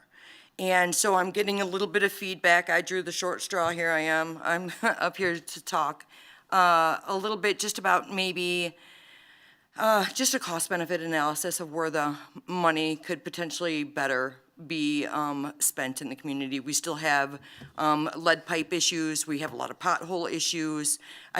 When I watched that meeting, I didn't quite catch where the funds were potentially coming from. If it was part of, so it's probably not part of the ESRA money, but you know, I'm just kind of running into a bunch of like seniors that are on really fixed incomes, and you know, inflation is high and energy prices are unpredictable, and so you know, just maybe that money could go so far to help the community in, you know, in very broad strokes. With so with part of the ESRA funds, I mean, if I read through some of that, and potentially emergency funding to prevent the homelessness for energy bills, delinquent tax bills, potentially delinquent utility bills, it seemed like it was pretty a pretty wide scope of how some of those funds could be used. So, you know, I'm not super familiar with it. I just wanted to step up and say I'm hearing it in the community, and it's near and dear to my heart. So maybe, I don't know, if we could just weigh very carefully how the funds are best spent, because ultimately it is coming from taxpayers, you know. So I'd rather see the funds go to the most disadvantaged. And I have nothing against Beloit College whatsoever. I spent a lot of time there. It's near and dear to my heart. It's just, to me, there's so many projects that we have in the city that I would really, really appreciate maybe kind of, maybe even public comment, maybe a little bit of feedback about how to best use these funds. Okay. Vice President Forbeck. Thank you so much, and I think it's important for us to have you come tell us what is being said out there. Without being able to be as specific as I wish I could, that money is grant money from the state. Sure. It has not been any money that could be used for other things that is being given to the college. Am I correct, Beth? Yeah. Whoops. Yeah. So it's grant money coming from the state that can only be given to Beloit College? Well, it can only be given for this kind of use. And the definition of the type of use? The state of Wisconsin awarded Beloit College, through the city as a pass-through agent, a neighborhood investment fund grant. So the decision was made by the governor's office to award Beloit College the money for the project that they have. It's not city dollars that are being expended. Okay, thank The you. city is spending money on ARPA for homelessness and other public service things in the application period, since I'm going to put a little birdie out there. That application period is due in 2 weeks. Yeah. Or no, sorry, 1 week. March 28th is the deadline. Thank you, Megan. So the city's money for ARPA and things like that are being spent in that fashion, but Beloit College's money has been awarded by the state through a specific grant award Like I from said, I didn't from the quite Department of Administration. Okay, thank And you if so I'm much. not, if I'm not mistaken, I believe they put money in too.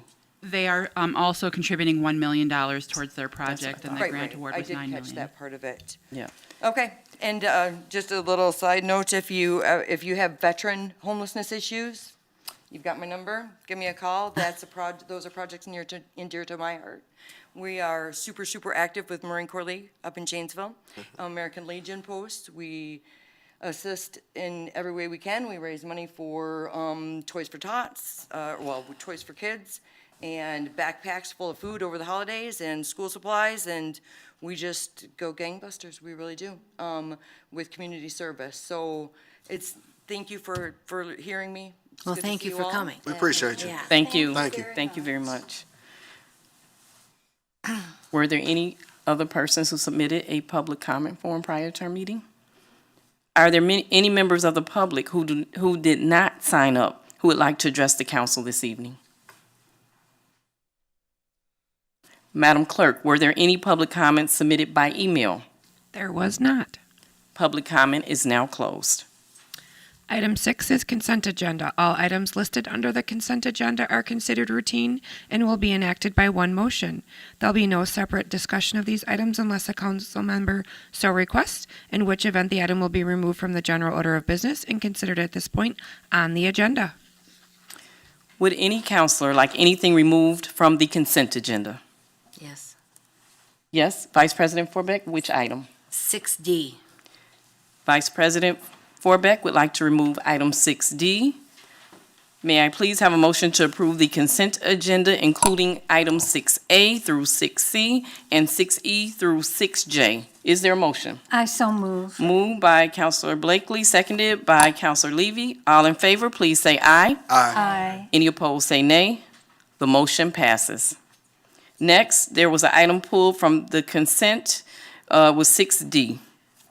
6D is consideration of Resolution 2023-039, authorizing and supporting the submittal of a grant application to the Wisconsin Department of Transportation for 2023-2026 TAP Supplemental Program.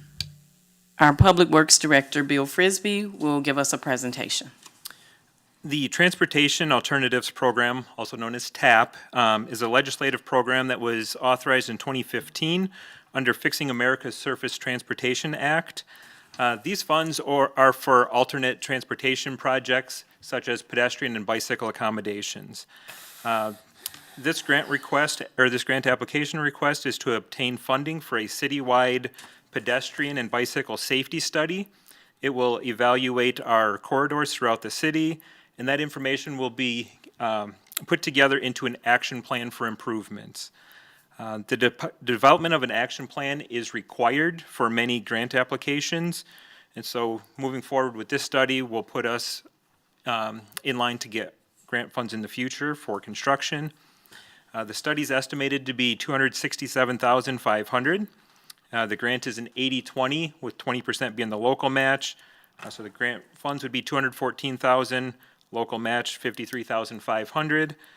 The local match would come from our CIP engineering contracted services accounts that's already in the budget. And due date for this application is March 24th of this year. Thank you, Bill. May I please have a motion to approve this resolution? I so move. Moved by Vice President Forbeck. Is there a second? Second by Councilor Terrell. Are there any questions or discussion? I just have a comment. This will allow us the opportunity to evaluate pedestrian and biking corridors. Then we can improve our routes and make them safer for our Beloit residents. So I just wanted to mention that. So thanks for your work on that. At this time, we have a motion and a second to approve this resolution. All those in favor, please say aye. Aye. Any opposed, say nay. The motion passes.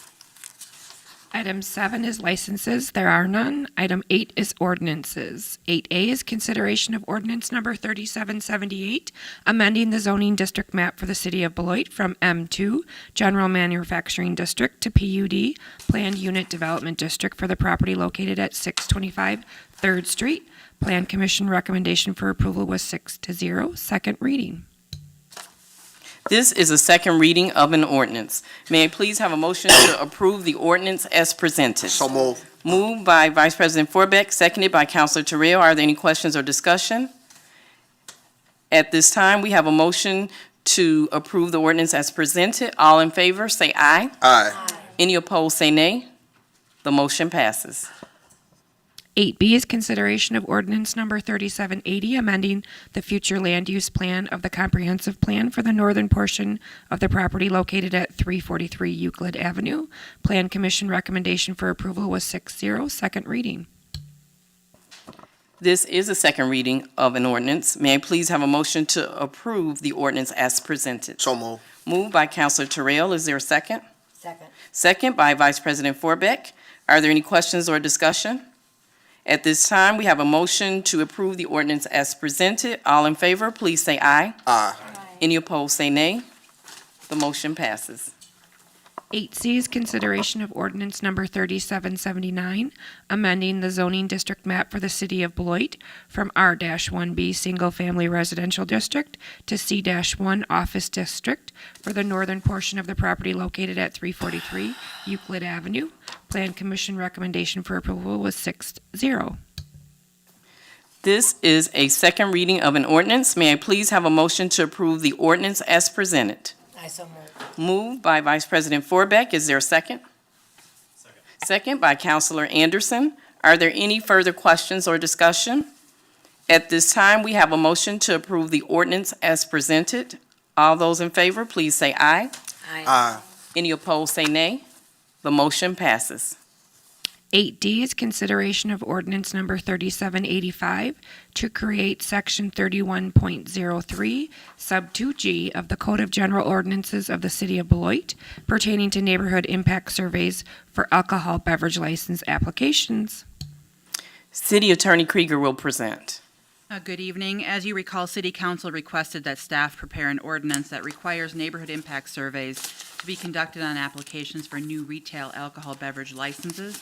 We have prepared that draft ordinance for your consideration. The impact survey allows nearby residents and occupants the opportunity to provide input on an application for that establishment. The draft ordinance requires the police department to conduct a survey of nearby residents within 150 feet of the property that is the subject of the alcohol beverage license. The 150-foot standard is based upon our zoning standard that we use as well. We are on for first reading this evening and will certainly answer any questions that anyone has. Thank you. This is the first reading of this ordinance. Is there a motion to lay the ordinance over for a second reading? I so move. Moved by Vice President Forbeck. Is there a second? Second. Second by Councilor Terrell. Are there any questions or discussion? Vice President Forbeck. Thanks for getting this done so quickly. Yep, you're welcome. We were sort of, or at least I did not know that we didn't have this already, and I think this will be nicer for all of our citizens to know that this exists. Thank you, Vice President Forbeck. At this time, we have a motion and a second to lay the ordinance over for a second reading. All those in favor, please say aye. Aye. Any opposed, say nay. The motion passes. 8E is consideration of ordinance number 3782, establishing stop signs on Sarah Lane at Rachel Terrace. First reading, Traffic Review Committee unanimously recommended approval of the proposed ordinance. Our Public Works Director, Bill Frisbee, will give us an overview. Zach Zimmerman of 2638 Woodside Drive has requested stop signs be installed at the intersection of Rachel Terrace and Sarah Lane. Mr. Zimmerman feels that the current operation of the intersection without any traffic control is unsafe because vehicles traveling straight on Rachel Terrace have the right-of-way. However, vehicles on Sarah Lane turning onto Rachel Terrace frequently do not stop or yield to vehicles on Rachel Terrace.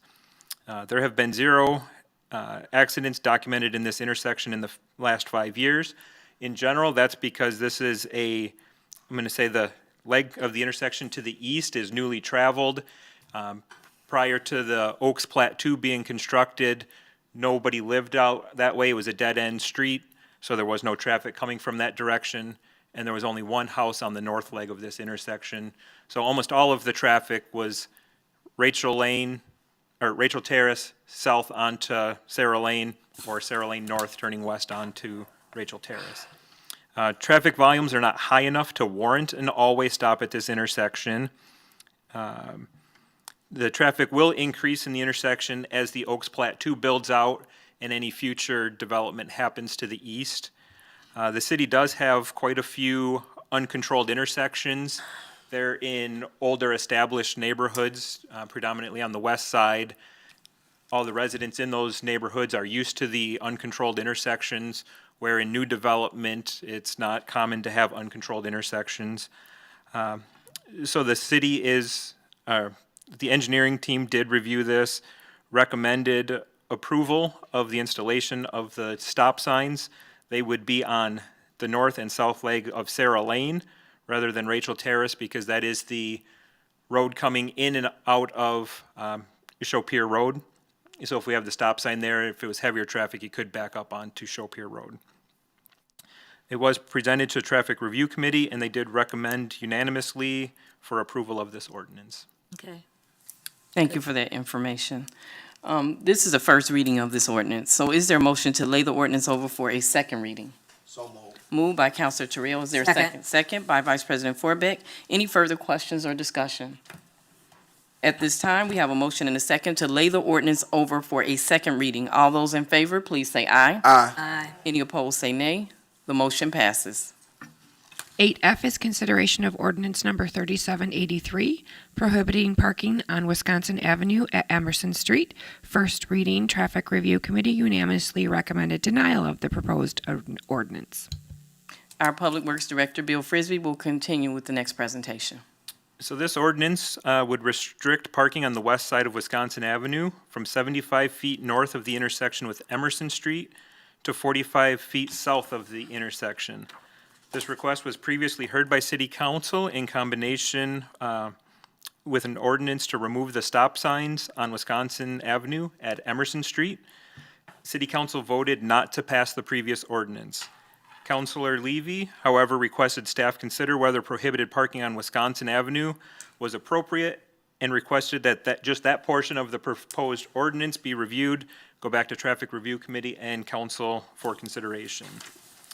Again, background in this, over the last 5 years, there's been 8 documented accidents in this intersection. We previously did recommend the no parking, but that was in conjunction with removal of the stop signs on Wisconsin Avenue. Because the stop signs are not being removed, the engineering staff does feel there's no need to restrict parking here because the traffic will be stopped on all legs of the intersection, so you should have good sight lines. Traffic Review Committee also recommended denial of this ordinance. Thank you. This is a first reading of the ordinance. Is there a motion to lay the ordinance over for a second reading? I so move. Moved by Vice President Forbeck. Is there a second? Second. Second by Counselor Levy. Are there any questions or discussion? Yes, Madam President. Go ahead, Counselor Would it Blakely. be possible, after all the discussion we've had and the input from citizens, would it be possible to suspend the rules and conduct a vote on the matter this evening? We'll take that, we'll just hold that thought just for a moment. And I think we'll just get a couple, and we'll come back just a second. Counselor Levy. Thank you, Madam President. I think we should just let this run through the process, and I'm usually one that says let's suspend the rules if there's no urgency or if there's no major problems. But I think with the amount of information that we receive from citizens in this area when we were talking about it before, I think we need to let it run its course at least to the next meeting to see if anyone would come with any concerns. So that's just my recommendation, though. Yeah. Point well taken. Any Counselor other? Levy. Thank you. Any other questions, comments? Okay, at this time, we have a motion and a second to lay the ordinance over for a second reading. All those in favor, please say aye. Aye. Any opposed, say nay. The motion passes. Is that okay? 8G is consideration of ordinance number 3784, prohibiting parking on Bushnell Street at Central Avenue. First reading, Traffic Review Committee unanimously recommended denial of the proposed ordinance. Our Public Works Director, Bill Frisbee, will continue to present. So this one, like the last one, is to restrict parking this time on Bushnell Street from 80 feet west of the intersection with Central Avenue to 35 feet east of the intersection.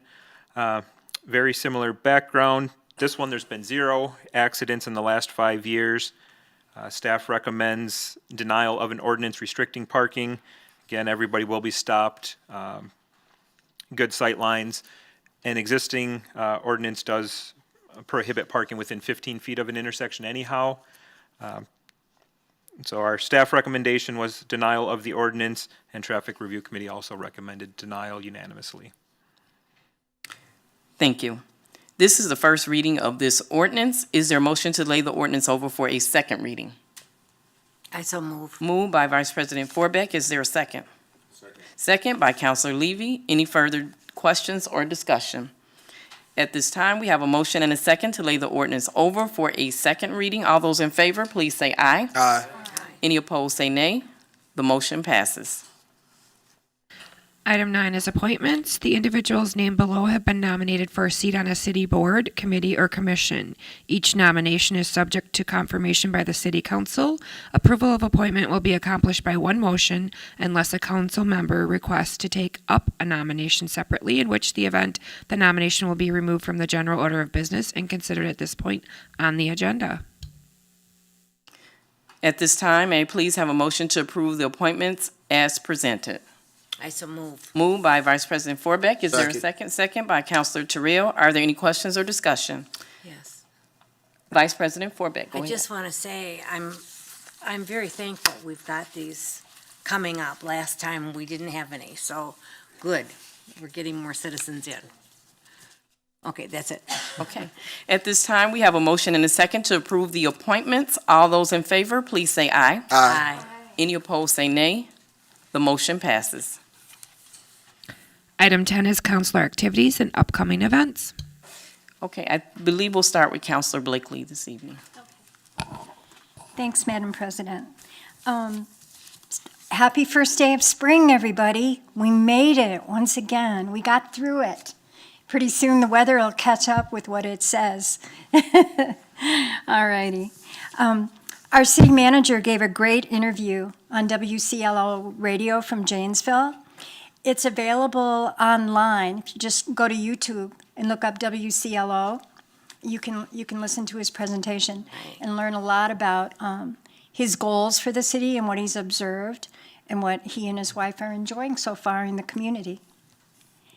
Last week, I attended the Beloit Public Library Board, and we had a preliminary presentation that night regarding the Discovery Place that's going to be housed in the existing building at the library. It's going to be many, many months, possibly even years, before everything can be finalized, but they're keeping us informed along the way of what's going to happen. So there's no money involved, there are no yays or nays involved at this point, but the one thing we learned for sure is they're not recommending an extension of the current library building. It will be built within the current structure. Let's see. Oh, Saturday, I attended the 100th anniversary of the W.B. Kennedy Masonic Lodge, along with several of our counselors. You all may be mentioning it, so I will let you mention it if you were there. And Mark Spreitzer, who's left the meeting, was there as well. There were so many presentations. It was so impressive. It was a beautiful gala room, and I learned a lot more about history and the contribution of Black Beloiters, especially members of this particular Masonic Lodge, over the years. It was remarkable. I was pretty much blown away. It was a great time. Thank you. Thank you, Councilor Blakely. Councilor Levy. No report. Thank you. Councilor Anderson. Just like Councilor Blakely said, attended the W.B. Kennedy Masonic Lodge 100th anniversary celebration. That was a lot of fun. I also attended the chamber dinner, which was a couple weeks ago. Obviously, Chief Sales did win an award, but also a lot of our great businesses in the community, and it's great to recognize them. And it was about as full as I've seen the Eclipse Center ever, which is a testament to the business community in Beloit. And with that ends my report. Thank you, Councilor Anderson. Vice President Forbeck. Well, I want to talk about two things. One, I was also honored to be at their 100th year anniversary on Saturday, and it was fun and educational and very moving. But what I guess I would like to spend just a minute on is I also was able to attend last Thursday's meeting that was at Springbrook about the very controversial and serious attempt to remedy the issues of Milwaukee Road coming in and where it has to turn into White Avenue. There were over 70 Beloit citizens at this meeting, and they were what I learned there, and I've sort of stayed abreast of this, a couple things. Number one, everybody had many stories to talk about the difficulty of having all the traffic, and especially also with the truck traffic. But the second thing I learned, because the state maybe, hopefully, can come in and help as a project to do something at that corner. But one of the possibilities would be to have a roundabout at that corner, and that was greeted with, I'm looking at you, Bill, what can I say? Concern, I think, by a lot of the people there.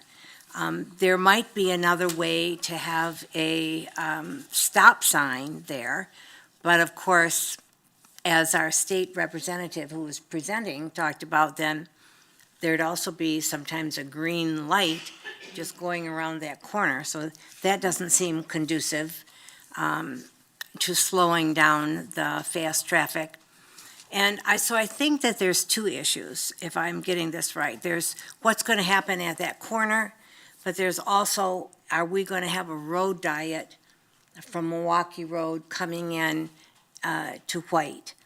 And since I live right off of Cranston Road, much to my delight, the road diet that everybody thought was just insane to do has really worked with cutting down the speed that people are traveling on Cranston between Milwaukee Road and Chopier. And in fact, one of my neighbors is just really eating humble pie.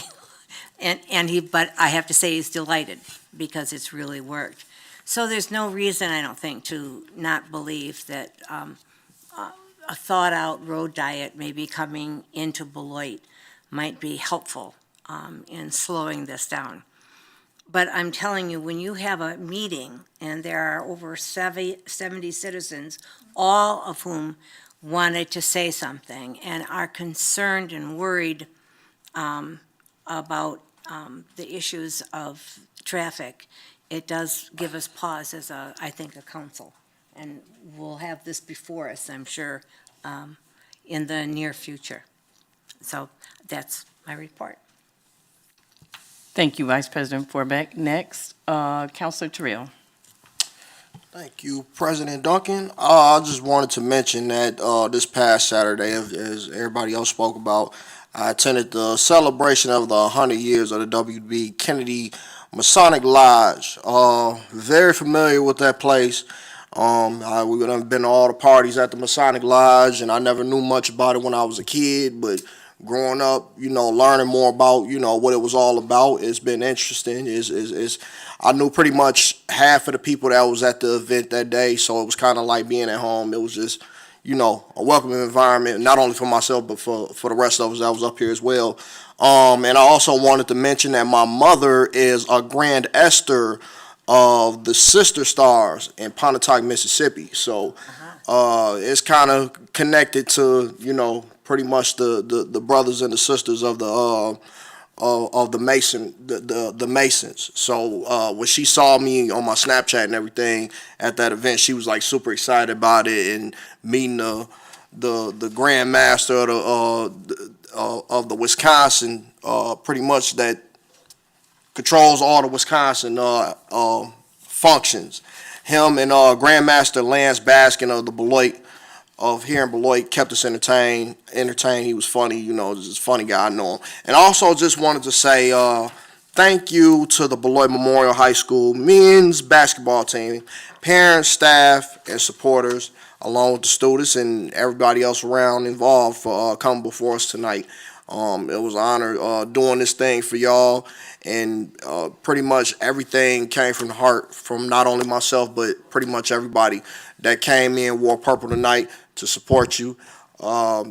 Just wishing y'all the best of luck. Love you guys, and we will see you again. Beloit Purple Night Pride. Thank you. Thank you, Councilor Terrell. Councilor Day. Yeah, no report. Okay, thank you.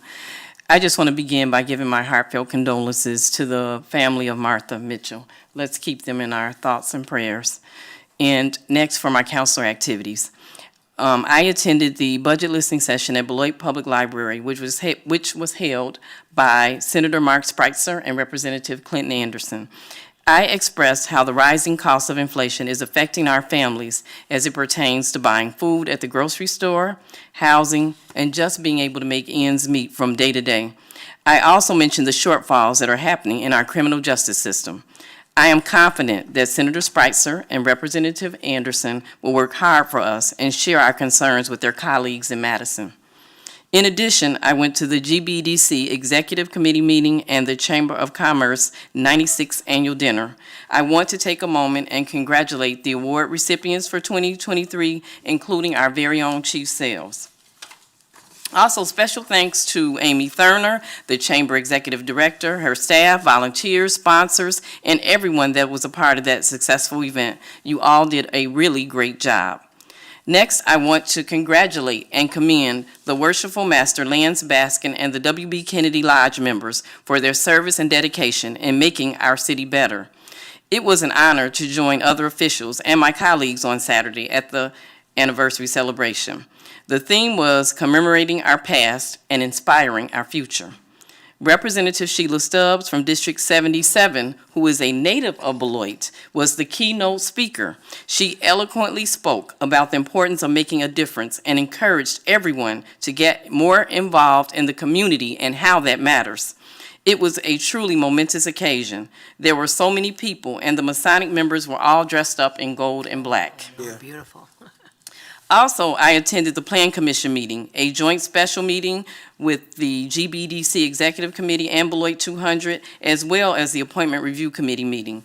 If you would like to put your talent to good use, we have vacancies on our commissions. You can go to our City of Beloit website or call 608-364-6614 for more information. And again, I want to applaud all the amazing people who were recognized earlier in our meeting and our city staff for their hard work in making all this possible. We talk about choosing to spread kindness and love in Beloit. Well, that's just what we are doing. Our counselors and city staff are very involved in our community and with our community, and I couldn't be more proud. Recently, our city manager, Jerry, was on WCLO radio, and if you missed it, as our Councilor Blakely shared, it's a link on our City of Beloit Facebook page. By continuing to work together, there are no limitations that we can't meet. And in closing, I want to give thanks to our Department of Public Works for trimming the trees throughout the city. So if you looked outside and saw the trucks out there picking up the trees, and that I think we take it for granted sometimes, because you go to other places and you just don't have that. You can literally see the city trucks out working. Also, I want to remind the public that the ARPA applications are due by March 28th at 4:30 p.m. And please don't forget to exercise your right and vote. This ends my council report for this evening. Next, item 11. Item 11 is city manager presentation. 11A is city manager update. Good evening, council. Thank you for talking about that interview. As soon as I got to the station, they told me I had a face for radio. No, they did not, just so everybody knows. But it was a great opportunity. The council is aware of all the efforts that we've made to build relationships externally, but over this upcoming weekend and today, I'll be meeting with the leaders of our unions within the city. So in addition to all those external relationships, I think it's critical that the team here of 400 people knows that they've got a manager that cares deeply about their well-being and how the city moves forward. Fun story to share about how hardworking our staff is. One staff member was texting me while he was in the dentist chair. That level of dedication might be too much, but I think that illustrates how much people here care. I have a couple of announcements. The ARPA workshop for a discussion on park improvement is next Monday, March 27th at 6 p.m. at the library. And the ARPA applications for public service and rehab projects are due Tuesday, March 28th. That's all I have. Thank you. Next, item 12. Item 12 is reports from boards and city officers. 12A is consideration of Resolution 2023-041, authorizing the city manager to apply for an economic mobility and opportunity grant from the International City County Management Association. Our city manager will present on this item. Council, this city has applied for an economic mobility and opportunity grant. There's a cohort. ICMA is selecting cohorts from cities across the country that apply to. Let me go back. That the grant would provide training, technical assistance, and funding to promote overall well-being and upward mobility for city residents.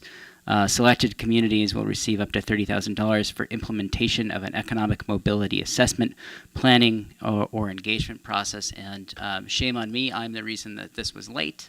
I was new and didn't know our process, but the application was submitted, and we should find out this week if we'll be selected. Thank you very much. May I please have a motion to approve this resolution? I so move. Moved by Vice Second. President Forbeck, seconded by Councilor Terrell. Are there any further questions or discussion?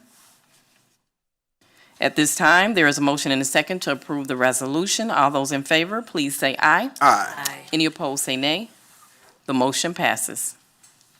Item 12B is consideration of Resolution 2023-035, approving the Telford Park facility use between the City of Beloit and the School District of Beloit to utilize Pullman and Telford fields.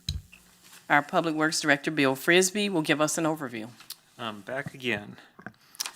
So this agreement with the School District of Beloit would allow them to use Pullman Field and Telford Field. Telford Field is the softball diamond right next to Pullman Field for their home varsity baseball and softball practices and games for the 2023, 2024, and 2025 seasons. The school district wanted a 3-year agreement because it would really help them show a commitment to using this facility while they work through the referendum process. Ultimately, they want to try to get home games back on campus, but in the meantime, though, they want to continue to use this field. And that longer-term commitment makes it easier for them to expend school district funds on putting in improvements for the long term with this field if the referendum does not go through. So under this agreement, they would use, at Pullman Field, they would use the locker rooms, batting cages, scoreboards, and restrooms, and then they would use the scoreboard at Telford Field. Both the men and women would use the locker rooms at Pullman Field. And then the school district will be responsible for mowing and grooming fields, disposing of trash on any time that they are using the facilities. They will be responsible for cleaning and sanitizing restrooms, locker rooms, seating areas, and the general grounds of the fields. They will not be using any concession stands as they intend to use their school district food truck. The school district agrees that the city will schedule the field for other uses while they're not being used for school district, and the city will be responsible for maintaining the fields during any of those off times. The city will also still be able to use Telford Field for our summer adult softball programs, and we have developed an online calendar to schedule games, practices, city uses, and any other outside uses who wants to rent the field. And the school district will provide insurance coverage for any time that they are using the facility. Thank you. May I please have a motion to approve the resolution? Really quick, Madam President, this has no effect on me financially in any kind of way, but because I am a school district employee, I feel like I might need to step out for this vote, if that's okay. Okay. All right. So noted.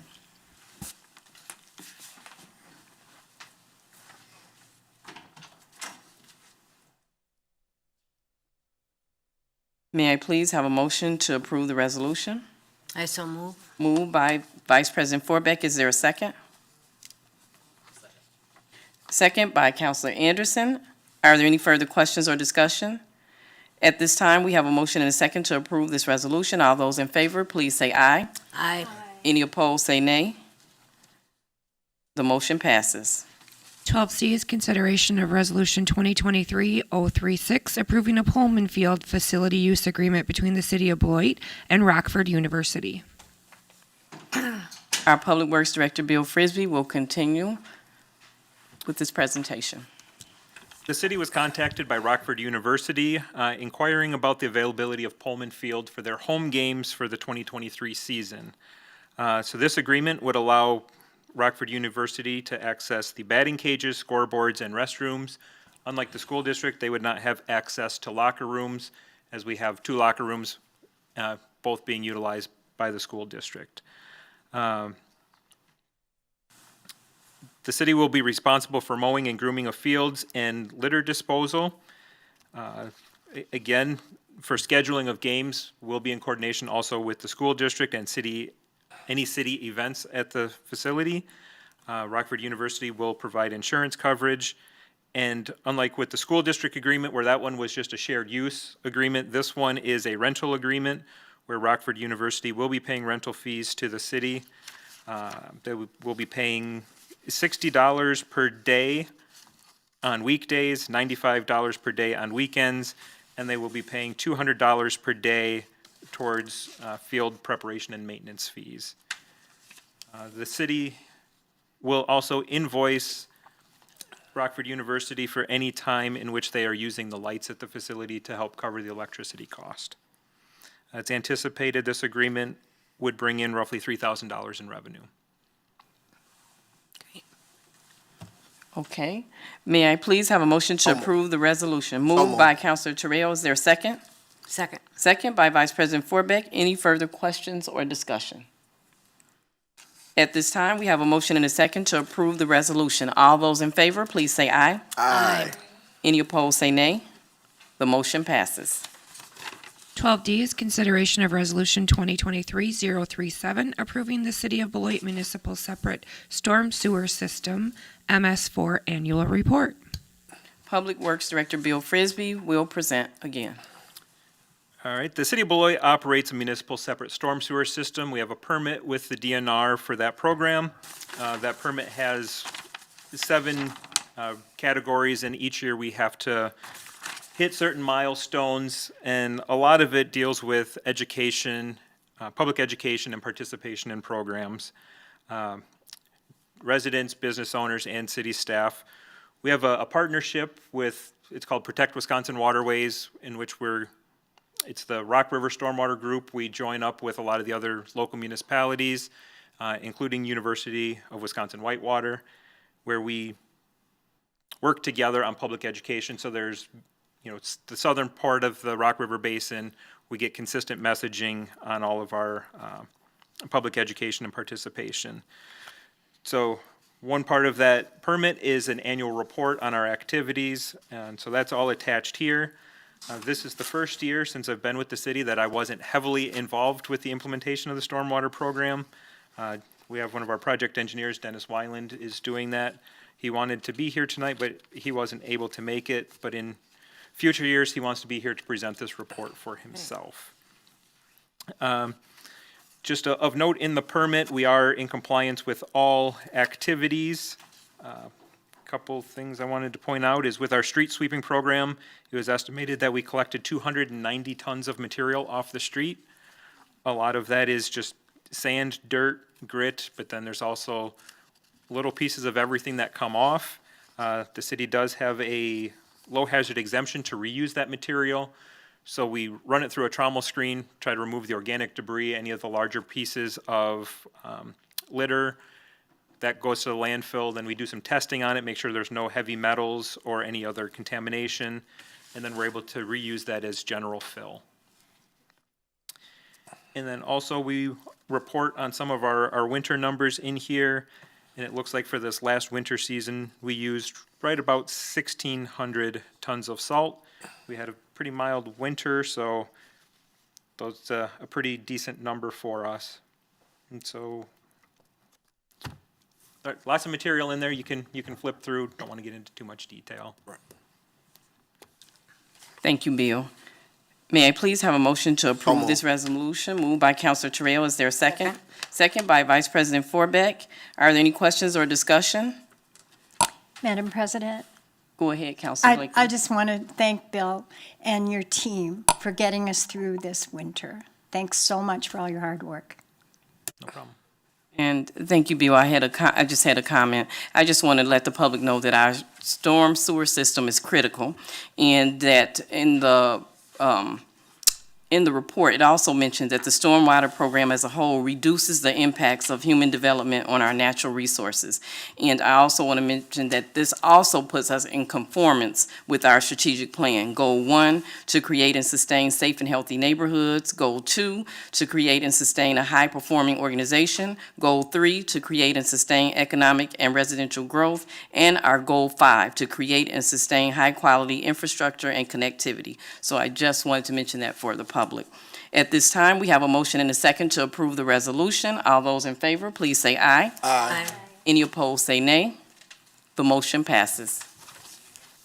Item 12E, the city council may adjourn into closed session pursuant to section 19.85 sub 1 sub E, Wisconsin statutes, for the purpose of deliberating or negotiating the purchase of public properties, the investing of public funds, or conducting other specified public business whenever competitive or bargaining reasons require a closed session in pursuant to sections 19.85 sub 1 sub G, Wisconsin statutes, for the purpose of conferring with legal counsel for the governmental body who is rendering oral or written advice concerning strategy to be adopted by the body with respect to litigation in which it is or is likely to become involved, namely, number 1, to consider the possible settlement of a claim filed by John Sisson, claim 23006, and number 2, to consider a blighted property designation in potential real estate transactions related to 80-100 East Grand Avenue.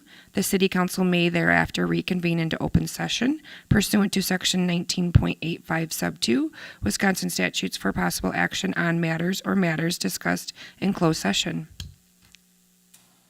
May I please have a motion to adjourn into closed session? So moved. Moved by Vice President Forbeck, seconded by Councilor Terrell. Any questions or discussion? All those in favor, please say aye. Aye. Any opposed, say nay. The motion passes, and we now are into closed session. Bill. Thanks, honey.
Okay.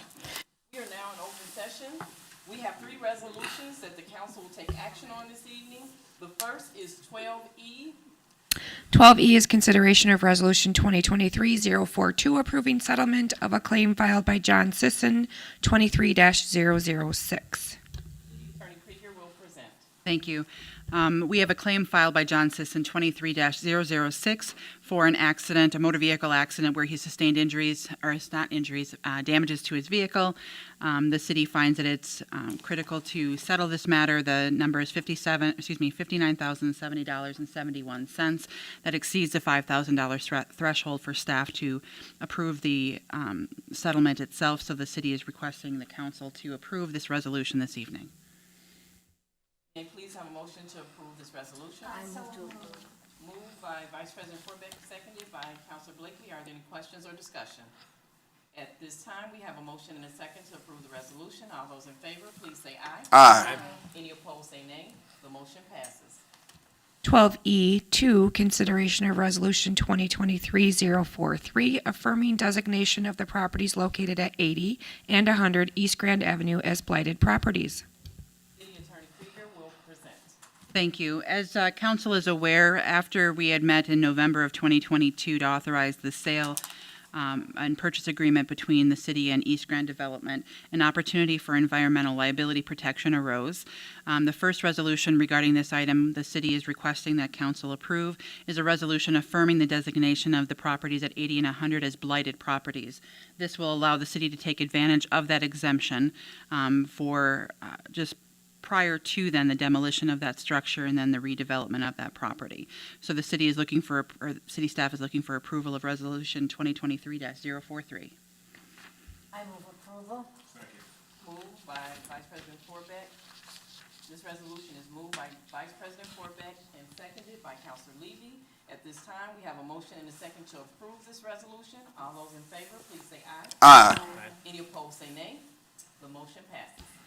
12E3, consideration of Resolution 2023-044, approving a third amendment to the development agreement and purchase and sales agreement between the City of Beloit and East Grand Avenue Development, LLC. Attorney Krieger will continue to present. This is the second half of that item. When we met last November regarding the approval of a third amendment to the development agreement and a purchase and sale agreement, we do need to extend or amend those agreements to extend the date of closing and also to acknowledge that we did the blighted designation for that environmental liability. So this resolution 2023-044 rescinds resolution 2022-199 and then approves the attached third amendment and purchase and sale agreement for those properties. We are expected to take advantage of some grant dollars regarding a municipal flood control grant as well as a stewardship grant, which will allow the city to improve that trail area along the river and then also remove the building that's there and redevelop that property for future downtown investment. I move approval. May I please have a Second. motion to approve the resolution? We have a motion by Vice President Forbeck, seconded by Councilor Terrell. Are there any questions or discussion? At this time, we have a motion and a second to approve the resolution. All those in favor, please say aye. Aye. Any opposed, say nay. The motion passes. Now, may I please have a motion to adjourn? So move. Moved by Councilor Terrell. Is there a second? Second by Councilor Anderson. Are there any questions or discussion? At this time, we have a motion and a second to adjourn. All those in favor, please say aye. Aye. Any opposed, say nay. The motion passes, and we are now adjourned. This ends our council meeting for this evening. Good job, everybody. Good job.